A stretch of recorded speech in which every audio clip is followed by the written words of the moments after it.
I mean, we just had to walk a block from our hotel, and the wind is really, I think, what's going to tell the story from overnight. We heard it all night long, roaring and roaring, and it kept us up. But let me just kind of walk you through. If you look behind me, there's a lot more officers, police officers, Tampa police coming out, starting to survey the damage now.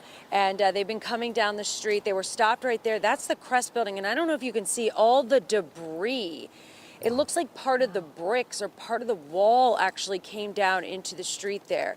And then if you keep looking down through the Crest building, you can see they had some siding up or whatever. That's all blown off, so you can see right through the building right now. Now, this building was vacant. Nobody lived there.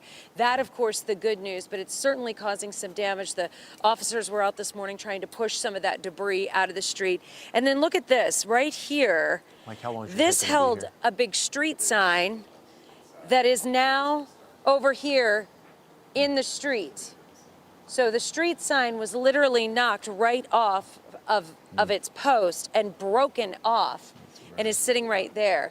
I'm standing next to the federal courthouse. There are lights flashing inside the federal courthouse as well. So they obviously had some issues in there, possibly some power issues.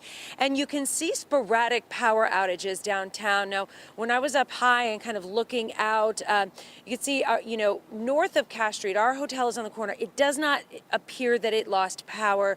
I know they have a generator, but I don't hear a generator going. So I don't think we lost power. And stoplights, those are all out down this street. But you can see buildings have power. So that is certainly the good news there.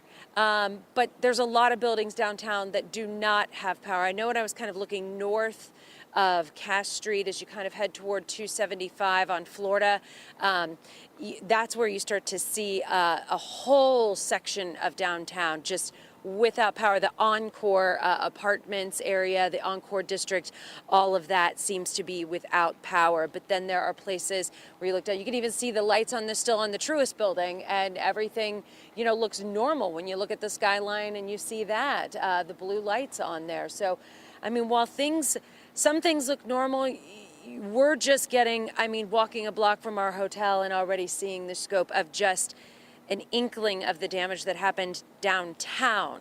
So once we get out and about a little bit, I think it's going to be a much, much scarier picture. And I can tell you, it was difficult to sleep last night. Those winds were so scary, and they were just howling, and the rain was just pouring in, and it was just causing leaks throughout our hotel. And so, yeah, it was definitely a long night for a lot of people, but I don't know that the daylight's going to bring much comfort.